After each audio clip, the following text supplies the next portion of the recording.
Under the scorching July sun in suburban Atlanta, the air at Emily Harper's annual 4th of July barbecue was thick with the smoky scent of grilled burgers, the tangy sweetness of barbecue sauce, and the sound of laughter echoing across the backyard. The modest two-story home on Maple Street buzzed with life, its lawn transformed into a festive scene. With red, white, and blue decorations fluttering in the breeze from streamers draped over the porch to star-spangled tablecloths on the folding tables, Emily had gone all out. Neighbors, friends, and family gathered to celebrate the holiday. Kids ran through the grass with sparklers in hand, their shrieks of delight mingling with the hum of classic rock playing from a portable speaker. Jack Bennett, a 42-year-old high school math teacher with a side hobby of fixing cars, stood by the cooler near the patio, sipping a cold beer, his hazel eyes scanning the crowd for his wife, Sarah, who had insisted on helping Emily with the party preparations. Sarah, 45, was always the life of any gathering, her auburn hair catching the sunlight as she moved through the crowd, her laughter a familiar melody to Jack after 15 years of marriage. Their life together had been steady, built on shared dreams of a quiet suburban existence, raising their son, Ethan, who was now 12 and off playing with the other kids. But as Jack watched Sarah from a distance, something felt off. She was lingering near the edge of the yard, by the old oak tree where the kids had tied a piñata shaped like a bald eagle, her posture tense as she spoke to a man Jack recognized instantly. It was Ryan Carter, Sarah's ex-boyfriend from her college days at the University of Georgia, a former football player turned real estate agent. His broad shoulders and cocky grin unchanged despite the years. Ryan had always been a sore spot in their marriage, a shadow of Sarah's past that Jack had never fully shaken. He remembered the stories Sarah had told him early in their relationship, how Ryan had broken her heart by cheating with her best friend. Leaving her shattered, Jack had been the one to pick up the pieces, to show her what real love looked like, or so he thought. His stomach twisted as he saw Sarah giggle at something Ryan said, her hand brushing his arm in a way that felt too intimate, too familiar. A wave of nausea hit him, and he set his beer down on the picnic table, his heart pounding, trying to convince himself it was nothing, maybe just a friendly catch-up. But then Ryan leaned in, whispering something in her ear, and Sarah's face flushed, her eyes darting around as if to check if anyone was watching. Jack's chest tightened, his breath coming in shallow bursts. He stepped behind the shed where Emily stored her gardening tools, the smell of mulch and gasoline grounding him as he tried to steady his nerves. He pulled out his phone, pretending to check messages, but his camera app was open, zoomed in on the pair. He snapped a few photos as Ryan's hand rested on Sarah's lower back, guiding her toward the quieter side of the yard, behind the makeshift stage where a local band was setting up to play patriotic tunes. The betrayal hit Jack like a freight train. His hands shook as he recorded a short video, capturing Sarah laughing as Ryan pulled her close, their lips meeting in a kiss that was anything but innocent. The sight burned into Jack's mind, a searing image of his wife in another man's arms. His vision blurred with tears, but he forced himself to stay calm. He remembered his father's words from years ago, spoken over a fishing trip on Lake Lanier.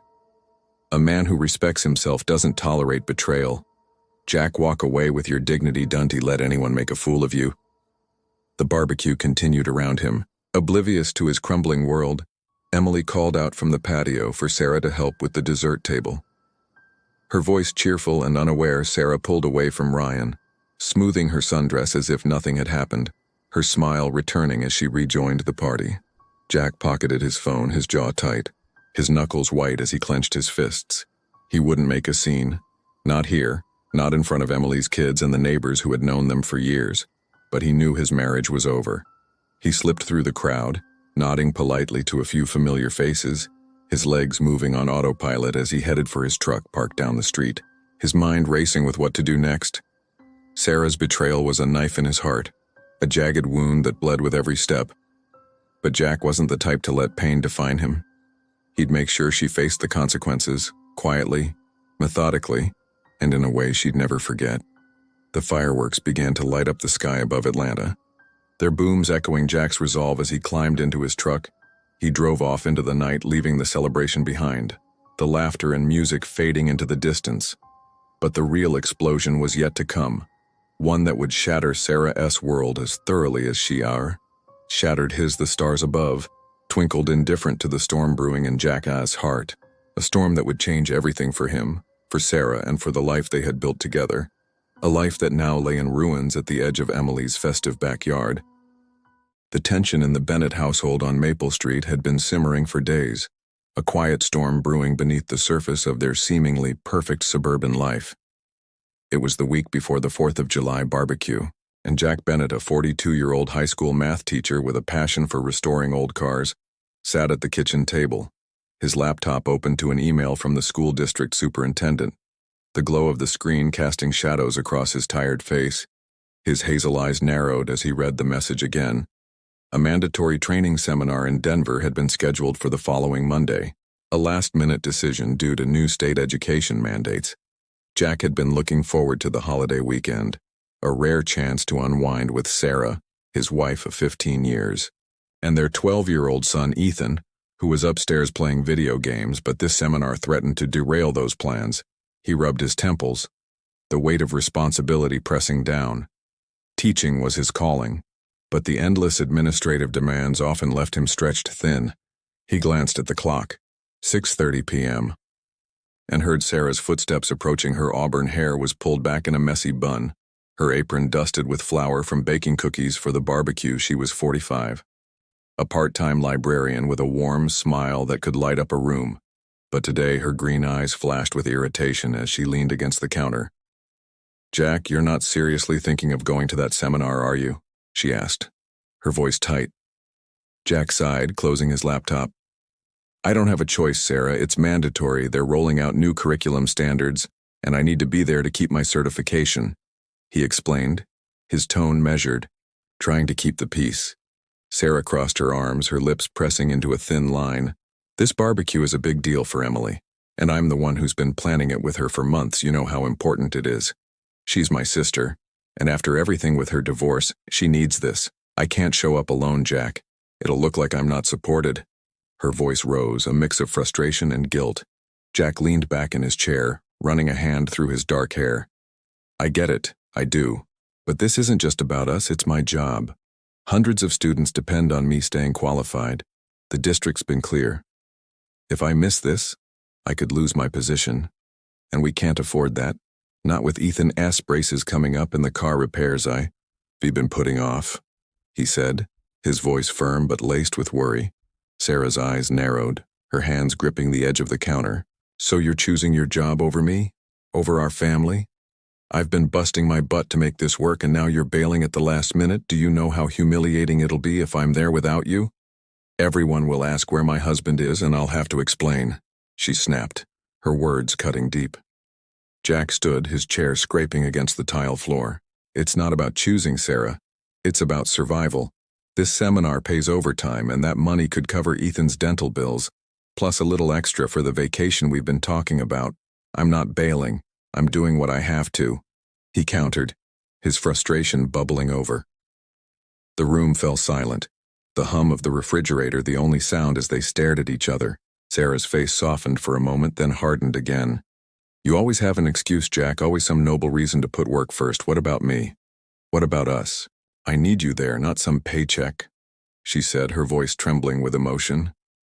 Jack felt a pang of guilt. Their marriage had weathered storms before, financial struggles after Ethan's birth, his late nights grading papers. But this felt different. Her tone carried a resentment he hadn't heard in years. He stepped toward her, reaching out. "I'll make it up to you, I promise. I'll be back by Tuesday. We can have our own celebration. Just the three of us. How's that sound?" he offered, his voice softening. Sarah pulled away, shaking her head. "Don't bother, Jack. If you're not there, it won't matter. I'll be the one left to deal with the whispers and the pitying looks. You don't get it?" she said, turning to the sink, her shoulders tense as she scrubbed a pot with more force than necessary. Jack watched her, his heart sinking. He knew the barbecue wasn't just a party. It was a milestone for Emily, who had struggled through a messy divorce from her abusive ex-husband 2 years ago.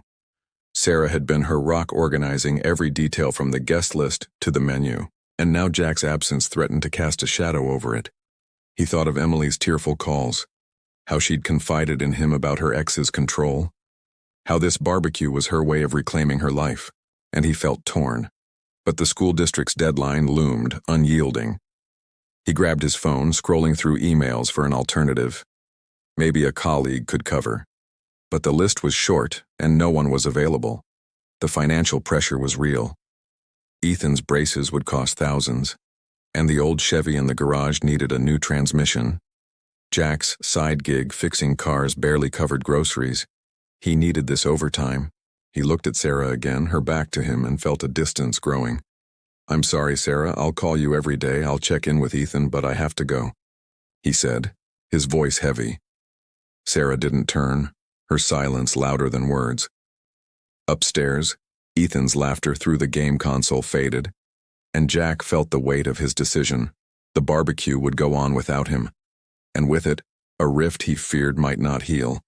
The kitchen clock ticked past 7 p.m., the night deepening outside, and Jack knew the coming days would test their marriage in ways he hadn't anticipated. The promise of fireworks and family fun now felt like a distant dream, replaced by the cold reality of duty and the unspoken tension that hung between them like a storm cloud, ready to burst. Jack's truck rumbled down Maple Street as he dropped Ethan off at summer camp. The boy's cheerful wave lingering in his mind like a fleeting comfort against the storm brewing inside him. The argument with Sarah the night before still echoed, her words about choosing work over family cutting deeper with each mile. He drove toward the airport shuttle stop. His hazel eyes flicked to the dashboard clock. 7:20 a.m. The shuttle would arrive in 10 minutes, and he hadn't heard a word from Sarah since she stormed off to their bedroom, leaving him to crash on the couch with nothing but the hum of the air conditioner for company. He gripped the steering wheel, his knuckles whitening, the weight of her rejection pressing against his chest.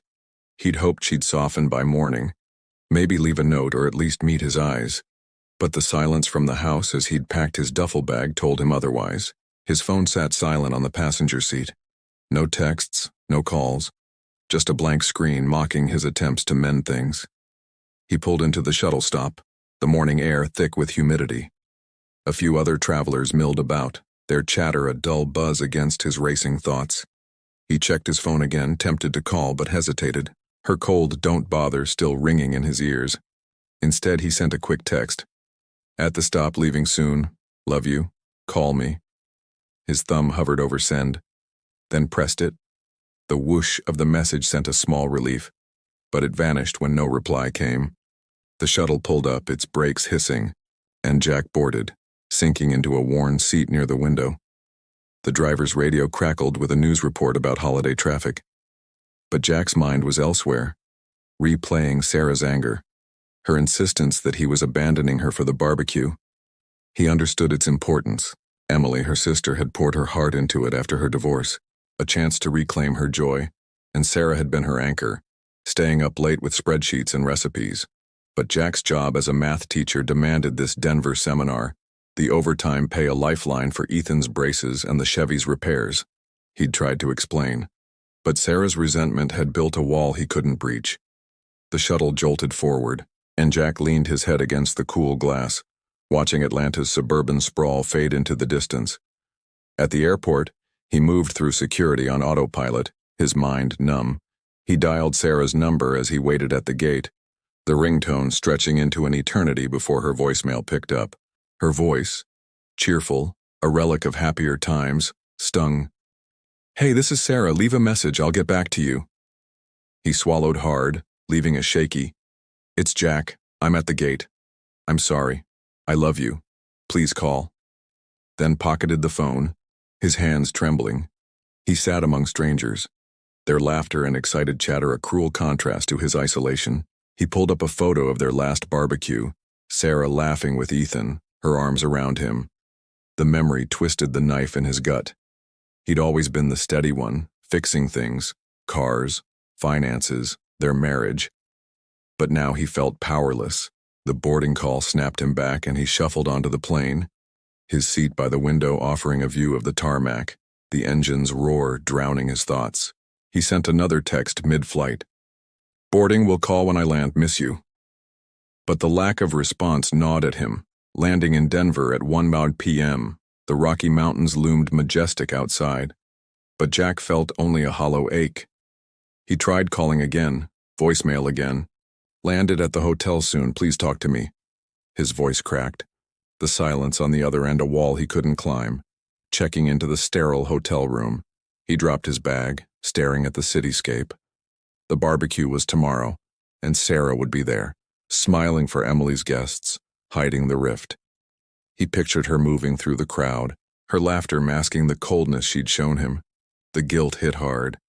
He knew how much she'd sacrificed for Emily, how she'd held her sister through tears after the divorce. Jack had been there too, hauling boxes, changing locks. But now he was the absentee husband, leaving Sarah to face the neighbors' questions alone. He sank onto the bed, the mattress creaking under his weight, his mind drifting to their early years, Sarah's notes in his lunchbox, her hugs after tough days now replaced by this icy distance. He wondered if her anger stemmed from more than the barbecue, maybe a deeper discontent he'd missed. The room's air conditioning hummed, a cold echo of the chill between them. He grabbed his laptop, intending to review seminar materials, but his fingers hovered over the keys, typing a draft email to the principal instead, begging for a substitute. But the district's strict policy flashed in his mind. No exceptions, the overtime was non-negotiable. Ethan's dental appointment loomed, the Chevy's clunking engine. A constant reminder. He closed the laptop. Rubbing his face, the barbecue's absence gnawed at him. Sarah's silence, a louder accusation than her words. He stood by the window, the mountains a stark contrast to the turmoil within. The day stretched ahead, lonely and uncertain, the coldness from Sarah a shadow he couldn't shake, a shadow that hinted at a storm brewing, one that would test him in ways he hadn't foreseen. The city lights flickered below, a distant promise of normalcy he couldn't grasp. Not yet. Jack's hotel room in Denver felt like a sterile cage. The hum of the air conditioner a constant reminder of the distance between him and Sarah he'd tossed and turned all night. The seminar materials spread across the desk untouched his mind, replaying Sarah's cold voicemail. Her refusal to engage gnawing at him like a splinter. The clock on the nightstand blinked 6 graue, and he dragged himself out of bed, the Rocky Mountains visible through the window, a stark contrast to the turmoil inside. He'd landed yesterday, expecting to dive into the training. But a call from his colleague Mark changed everything. Mark's voice crackled through the phone. "Jack, you won't believe this. The seminar's been postponed. The state education board just announced a delay due to a funding issue. No one's coming in today. You can head back if you want." The news hit like a jolt. Jack's heart raced, the overtime pay slipping away, but a flicker of hope sparked. He could return to Atlanta, surprise Sarah at the barbecue, maybe salvage something of their strained marriage. He paced the room, the carpet worn under his bare feet, weighing his options. The financial pressure was real. Ethan's braces, the Chevy's transmission. But the thought of Sarah alone at Emily's event, facing the neighbors' questions, pulled at him.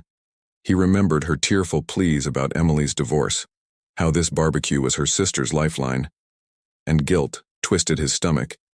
He grabbed his phone, booking the earliest flight back, a 9:00 a.m. departure that would land him in Atlanta by noon. His fingers trembled as he confirmed the ticket, the cost eating into their savings, but he didn't care. He needed to see Sarah, to prove he wasn't the absentee husband she accused him of being. He packed quickly, the duffel bag zipper catching on his haste, and checked out. The hotel clerk's polite nod a blur as he rushed to the airport. The cab ride was a tense blur, the driver chatting about Denver's summer weather.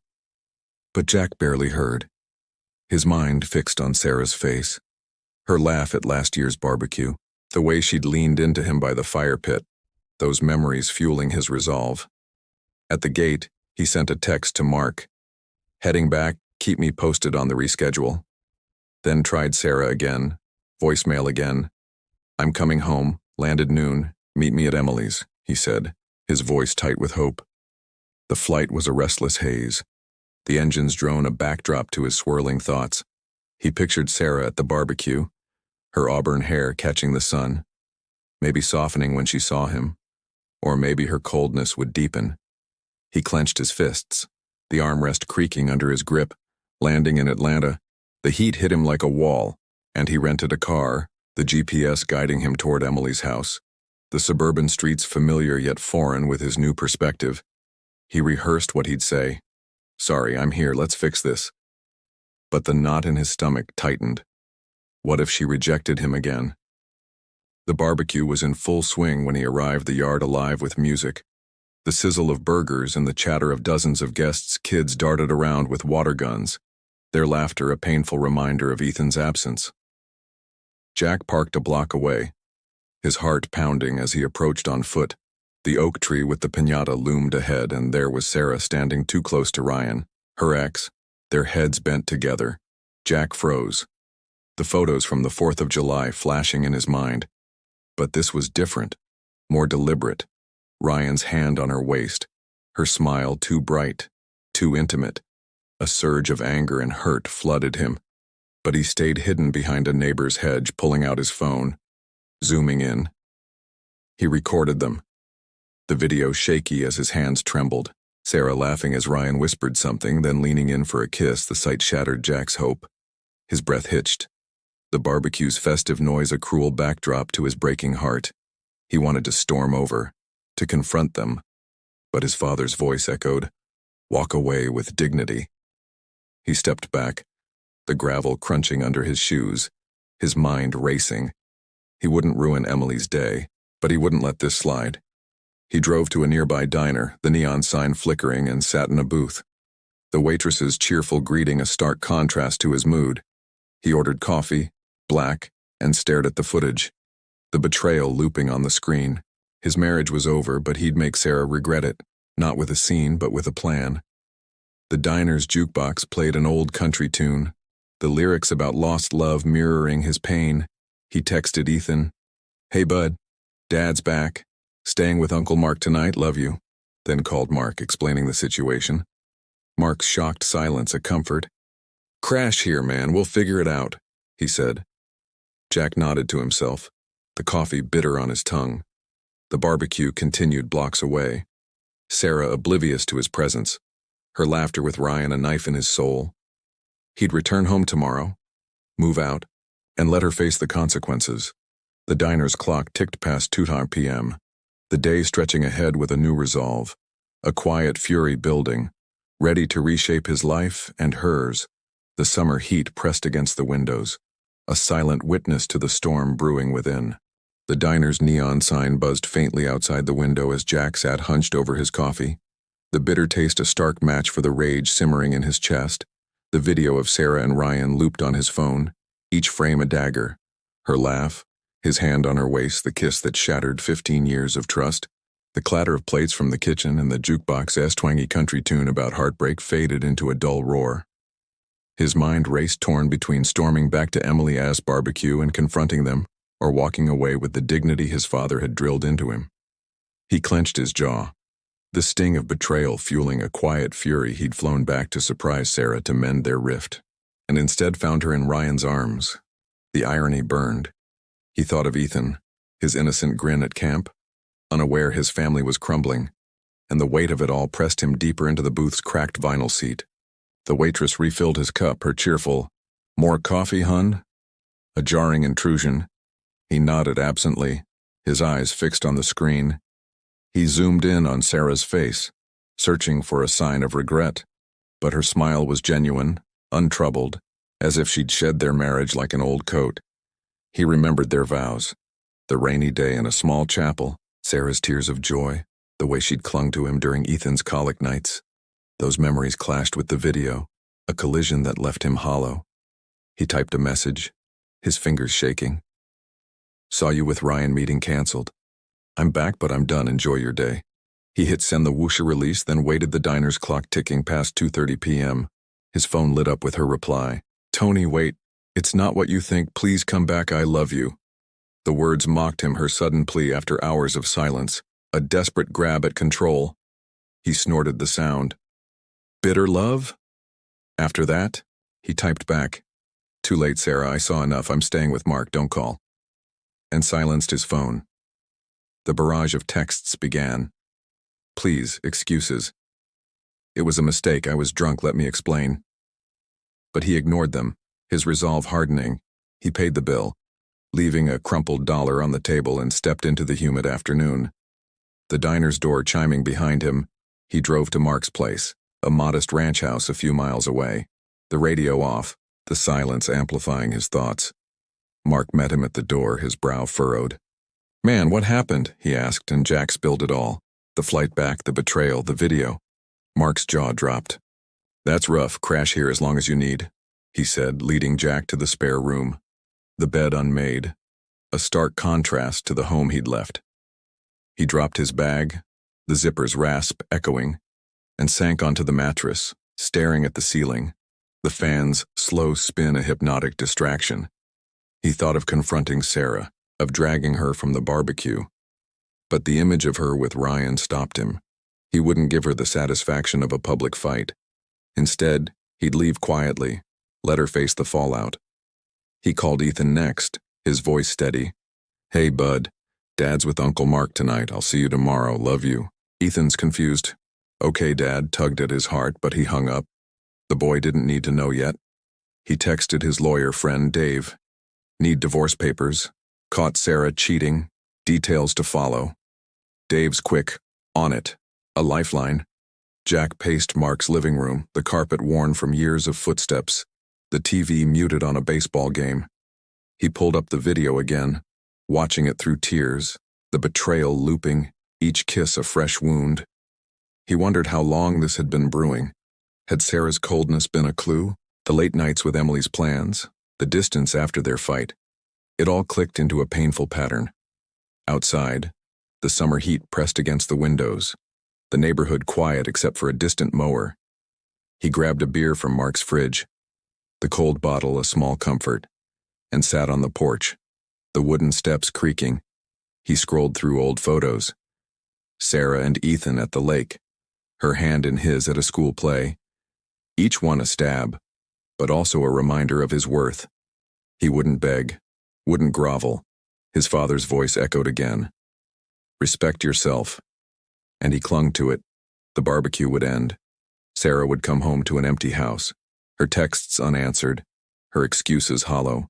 He'd move out tomorrow, take what was his, Ethan's trust, the Chevy, half the savings, and let her explain to the family, to Emily, whose day he'd spared by not making a scene.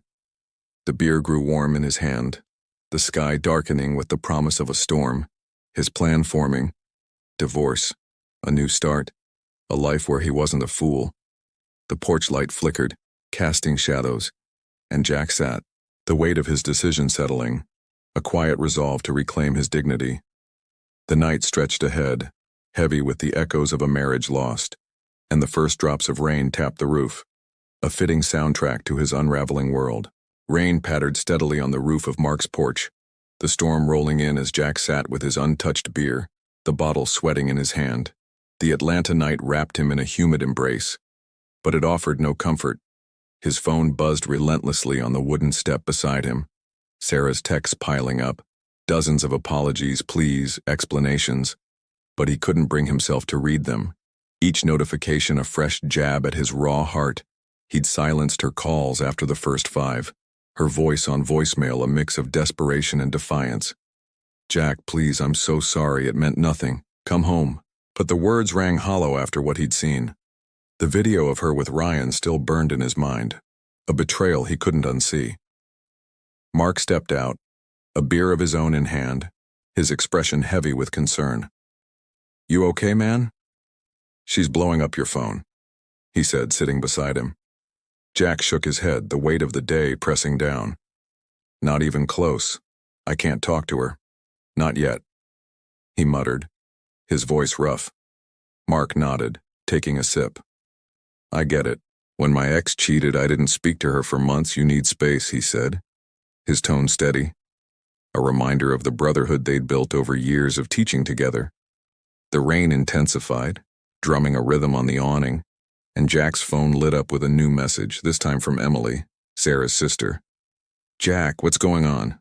Sarah's a mess. She left the barbecue early, crying, said you're leaving her. Call me." His stomach twisted, guilt and anger warring within. He'd hoped to spare Emily the drama, but Sarah's unraveling had dragged her in, he texted back. "Caught her with Ryan, I'm done, I'm sorry it messed up your day." Emily's reply came fast. "Oh my God, Jack, I had no idea, I'm so sorry. She's at Mom's now, don't do anything rash, please." But Jack couldn't respond, the idea of Sarah running to her mother, Janet, only deepened his resolve. Janet had always been kind to him, treating him like a son. But he knew she'd take Sarah's side, try to mediate. He wasn't ready for that. He stood, pacing the porch, the boards creaking under his weight, his mind flashing to Ethan, who still didn't know. He'd have to tell him soon.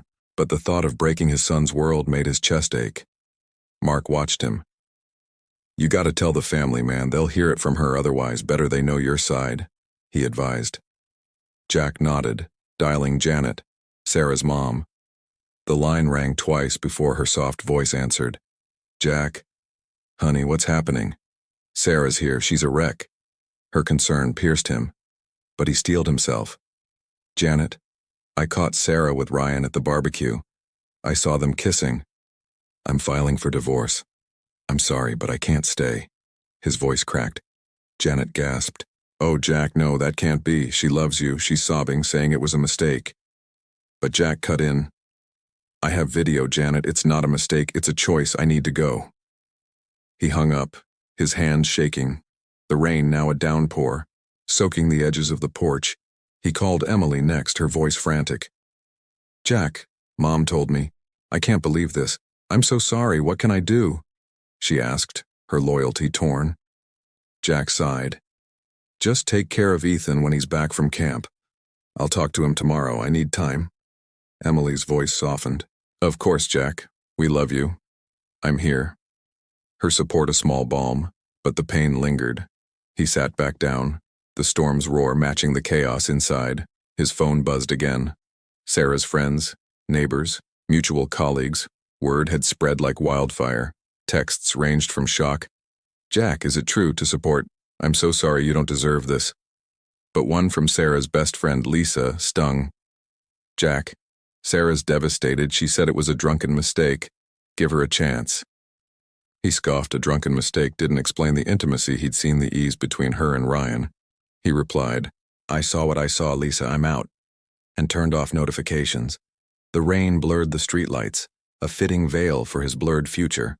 Mark clapped a hand on his shoulder. "You did the right thing, telling them. Now you control the narrative," he said. Jack nodded. But the weight of the calls, the messages, the family's shock, pressed down. He thought of Sarah at Janet's, crying, playing the victim, but he wouldn't let her rewrite this. He'd seen the truth, lived it. He opened the video again, the images searing, a reminder of why he was here on Mark's porch, not in their home. He sipped the beer, the taste flat, the storm outside a mirror to his rage. His phone lay quiet now, the family's reactions settling like dust. But the fallout was just beginning. Sarah would have to face them all, Ethan, Janet, Emily, without him to shield her. He leaned back, the rain a steady drum, the night stretching into an uncertain dawn. His heart heavy but resolute, the pieces of his life scattered, waiting for him to rebuild. The storm raged on, a fitting backdrop to the wreckage of his marriage. The rain tapered to a drizzle as Jack sat on Mark's porch, the storm's fury spent, leaving the air thick with the scent of wet earth and the distant hum of a neighbor's generator. His beer bottle sat empty beside him, the night stretching into a restless dawn. His phone remained silent now. The barrage of texts from Sarah and her family finally quieted, but the weight of their reactions lingered, a heavy cloak he couldn't shake. He'd spoken to Janet and Emily, their shock and pleas echoing in his ears, yet his resolve to divorce hardened with each passing hour. The porch creaked as Mark joined him, handing over a fresh coffee, the steam curling into the cool morning air. "You look like hell, man. You sleep at all?" Mark asked, his voice low. Jack shook his head, sipping the bitter brew. "Not much, just thinking about what's next, the house, Ethan, the money," he said, his voice rough with exhaustion. Mark nodded, leaning against the railing. "Divorce is a beast, financially and otherwise. You got a plan?" he asked. And Jack rubbed his face, the reality sinking in. He'd need to move out, split assets, secure Ethan's future.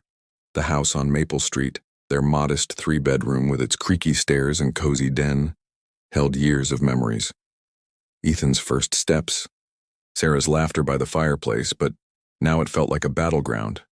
He pulled out his phone, opening a banking app. Their savings account showed $45,000, a nest egg from his teaching salary, and Sarah's librarian gig, plus the Chevy's value, maybe $8,000 if he sold it. He calculated quickly. Half the savings and the car would give him a start. But Ethan's college fund, a modest $15,000 they'd scraped together, needed protection. He texted Dave, his lawyer friend. Need to secure Ethan's college money, half savings, Chevy, fair split, draft papers. Dave's reply came swift. Working on it, we'll shield the fund. Expect a 50-50 split on the rest. Jack exhaled. The plan forming, he'd move into Mark's spare room temporarily, save up, maybe take extra tutoring gigs. The school district's overtime had been his safety net, now gone with the seminar delay. He stood pacing the porch, the wet boards slick under his shoes. The divorce would cost, legal fees, moving expenses. But he'd manage. Sarah could keep the house, its mortgage at 3.2% a steal in today's market, but he'd demand she refinance or sell. The equity, around $60,000 after the loan, would be split, leaving him with $30,000, enough for a small apartment. He thought of Ethan. How to explain this? The boy loved his room, his backyard fort, and Jack's heart clenched. He'd fight for custody, shared time, anything to keep his son close. The morning light crept over the horizon, casting long shadows, and Jack's phone buzzed. Ethan? Dad, when you coming home? Camp's done. His voice a lifeline, Jack replied. Soon, bud. Staying with Uncle Mark tonight. We'll talk tomorrow. Love you. The lie tasted bitter, but he needed time. He called Dave again. Add custody to the papers, 50-50. Ethan's my priority. Dave's, got it. A reassurance. Jack sat back, the coffee cooling, his mind drifting to Sarah. She'd returned to an empty house, her pleas unanswered. He imagined her with Janet crafting a story, but the video would speak louder. He'd send it to Dave as evidence, a painful but necessary step. The neighborhood stirred, a dog barked, a car started, life moving on. But Jack felt stuck. The financial shift loomed. His income alone wouldn't cover much. Sarah's job might falter under the stress. He'd heard from Lisa she was a wreck, drinking at Janet's, and guilt flickered, but he crushed it. She'd chosen Ryan. Now she'd face the fallout. He opened a photo album. Sarah and Ethan at a park, her smile bright. His heart ached. But he closed it, focusing on the future. He'd rebuild, maybe date again, find peace. The porch railing felt solid under his grip, an anchor. Mark clapped his shoulder. You'll get through this one step at a time, he said, and Jack nodded, the drizzle resuming a soft patter. The day ahead held meetings with Dave, a visit to Ethan, a life redefined. The house would sell or stay. The money would split and Jack would carve a new path. The storm's remnants lingered, a mirror to his fractured world. But a quiet strength grew, fueled by Ethan's love and his own resolve. The morning promised a hard road, but one he'd walk with dignity. The first rays of sun pierced the clouds, a faint hope amid the wreckage. The morning sun broke through the lingering clouds as Jack stood in Mark's kitchen, the aroma of brewing coffee mingling with the faint scent of rain-soaked grass drifting through the open window. He'd spent the night on the spare room's lumpy mattress, his mind churning with plans. The divorce papers arrived via email from Dave that morning, a stark document outlining the 50-50 split, half the $45,000 savings, the Chevy, and shared custody of Ethan. The house on Maple Street would stay with Sarah, her name on the refinance papers she'd reluctantly signed after weeks of legal pressure. Jack scrolled through the terms, his heart heavy but steady. He'd moved into a small one-bedroom apartment near the school, the rent a stretch on his teacher's salary, but the extra tutoring gigs padded his income. Ethan adjusted slowly, his weekends with Jack filled with fishing trips and car repairs. The boys' questions about Sarah fading as he found comfort in their new routine. Jack's phone buzzed. Ethan. Dad, can we fix the bike today? A simple request that warmed him. He typed back, Sure, bud, after school, and smiled.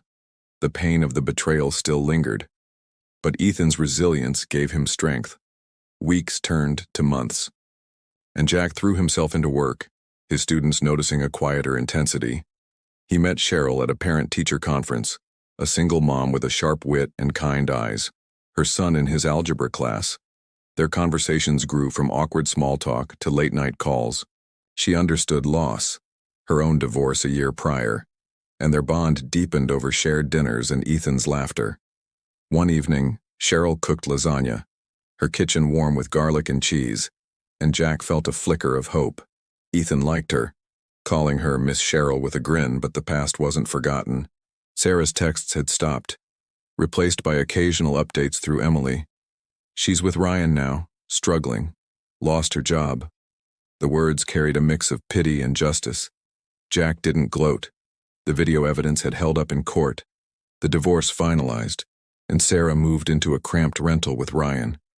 Their life a mess of arguments and debt. He heard from Janet, her voice weary. Sarah regrets it, Jack, she's a wreck. But he stayed firm, no reconciliation. The lesson etched deep. Trust once broken was hard to rebuild. Holidays brought new challenges. Thanksgiving at Mark's with Cheryl and Ethan, the table lively with laughter, a contrast to the silent dinners at Maple. Christmas saw Jack and Ethan decorating a modest tree in his apartment, the boys' joy a balm, but family gatherings stirred old wounds. Emily's birthday party loomed and Jack attended. Cheryl by his side, Sarah there too, her eyes hollow, Ryan absent. She approached, voice shaky. Jack, I'm sorry, I messed up. Her apology raw. He nodded. I know, Sarah, but it's done, we're okay now. His tone calm. Cheryl squeezed his hand, a silent support. Sarah's gaze dropped, tears falling, and Emily hugged her. The room tense but healing. Jack saw Ethan chatting with cousins, his smile bright, and felt a peace. The lesson wasn't just loss, but growth. He'd learned to let go, to build anew. Cheryl whispered, You're doing great. And he believed it. The party faded, and they drove home. Ethan asleep in the back, the city lights reflecting off the wet streets. Jack's new life took shape. Modest, but his, the Chevy parked outside, a symbol of his independence. Sarah's regret a distant echo. He thought of his father's words, walk with dignity, and realized he had. The road ahead held promise with Cheryl's laughter and Ethan's love. The past a shadow, not a chain. The night wrapped around them, a quiet victory over the storm that had nearly broken him.